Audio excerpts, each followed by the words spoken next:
आज राज्य को बने 25 वर्ष हो गए। आपने पदभार ग्रहण किया। आपको क्या कमी लगती है? पूर्व देखिए, जब छत्तीसगढ़ राज्य बना था, भारत रत्न स्वर्गीय अटल बिहारी वाजपेयी जी ने छत्तीसगढ़ की सौगात दी थी। दुर्भाग्य रहा कि प्रारंभ के 3 वर्ष इस प्रदेश में जो विकास के काम होने थे वो नहीं हुए। 15 साल प्रदेश में भारतीय जनता पार्टी की सरकार रही, प्रदेश में डॉक्टर रमन सिंह जी की सरकार रही, और आप देखेंगे उन 15 सालों में बहुत विकास के काम हुए थे। पिछले 5 वर्षों में विकास के काम में कुछ अवरोध आया था, लेकिन फिर से विष्णुदेव साय जी की सरकार है और एक प्रचलित है कि साय साय रूप में काम हो रहा है। घोषणा पत्र में जितने वादे किए थे लगभग उनको धरातल पर उतारने का काम हो रहा है। चाहे प्रधानमंत्री आवास योजना की बात करो या दूसरे अन्य योजनाओं की बात करो, महतारी वंदन योजना की बात करो, तो निश्चित ही प्रदेश बहुत तेजी से आगे बढ़ रहा है। छत्तीसगढ़ एक देश का सिरमौर राज्य बने, ये हमारा संकल्प है और उस दिशा में हम सभी कार्य करेंगे।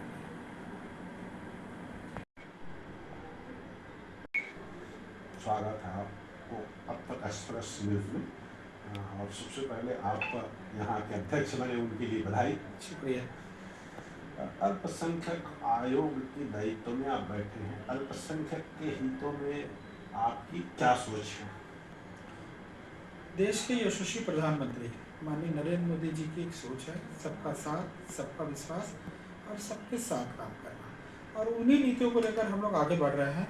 प्रदेश के यशस्वी मुख्यमंत्री माननीय विष्णुदेव साय जी की जितनी भी योजनाएं हैं, चाहे केंद्र सरकार की योजनाओं की बात करो, चाहे राज्य सरकार की योजनाओं की बात करो, उन योजनाओं को धरातल पर लाकर कार्य में क्रियान्वित करना। और उसके साथ में जो अल्पसंख्यक का वर्ग है, चाहे सिख समाज की बात करूँ, मुस्लिम समाज की बात करूँ, जैन समाज, बौद्ध समाज, ईसाई समाज, मूल रूप से 5 समाज इसमें समाहित होते हैं। और इन समाज के बीच में राज्य सरकार के सारे कार्यक्रमों को लेकर जाना, बहुत अच्छे से क्रियान्वित करना, और उसके साथ साथ चूंकि ये अल्पसंख्यक आयोग है, आयोग में बहुत सारे विषय आते हैं, विवाद के विषय आते हैं, ऐसे सारे विषयों को निपटाने का भी काम होता है। तो हमारे अल्पसंख्यक आयोग में जितने भी विषय मेरे संज्ञान में आएंगे, सारे विषयों को मैं पूर्ण रूप करने का प्रयत्न करूँगा।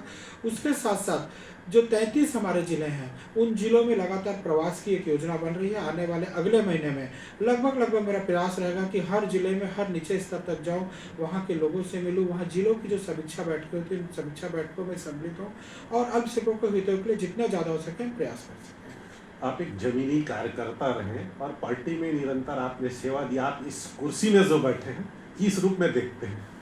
देखिए, मैंने अपनी राजनीतिक जीवन की शुरुआत अखिल भारतीय विद्यार्थी परिषद से की थी और छात्र राजनीति में लगातार हम लोगों ने काम किया था।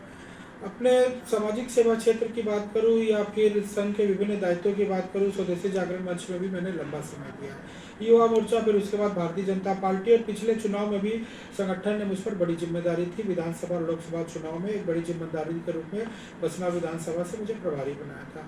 निश्चित ही सारे जगह काम करने का अनुभव है और संगठन की जो रीति नीति है, जो संगठन का सिद्धांत है, एकात्म मानववाद का जो सिद्धांत है, अंतिम पंक्ति के अंतिम व्यक्ति तक को अपनी चीज़ों को लेकर जाना है। और संगठन ने जिस विश्वास के साथ मुझे एक बहुत बड़ी जिम्मेदारी दी है, मैं अपना पूरा प्रयास करूंगा कि जितना ज़्यादा से ज़्यादा हो सके उस दिशा में काम करने का प्रयास करूं।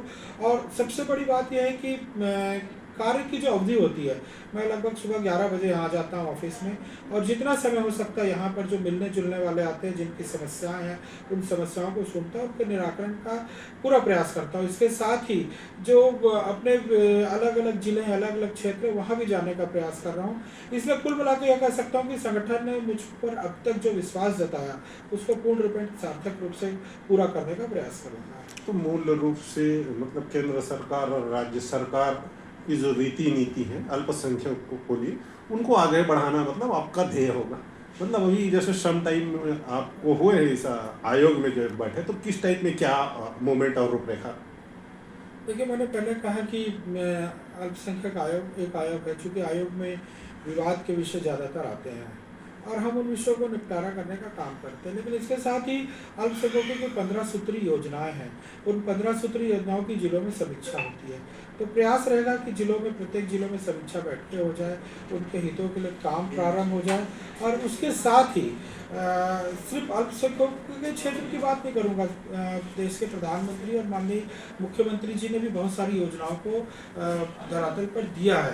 तो हम प्रयास करेंगे कि चाहे प्रधानमंत्री आवास की बात करूँ या फिर अमृत मिशन की बात करूँ या दूसरे दीगर योजनाएं हैं, या श्रम कल्याण की बात करूँ, तो ऐसी भी योजनाएं हैं जो अल्पसंख्यकों से सीधी नहीं जुड़ी है, लेकिन जो गरीब तबके हैं उन तक, उनके लिए योजना बनी है। तो अंतिम व्यक्ति तक जो गरीब तबका है, जो कमज़ोर वर्ग है अल्पसंख्यकों का, उनको भी कहीं ना कहीं हम लाभ दिलाएं, उनके शिक्षा के स्तर को ऊपर उठाएं, उनको मूल रूप से सुविधाएं दें, उनको जो चिकित्सा सुविधा है उन तक पहुंचाने का काम करें। और कहीं ना कहीं कौशल उन्नयन की बात होती है, मेक इन इंडिया की बात होती है, मेक इन छत्तीसगढ़ की बात होती है, तो हम हाथों को भी हुनरमंद बनाने का प्रयास करें।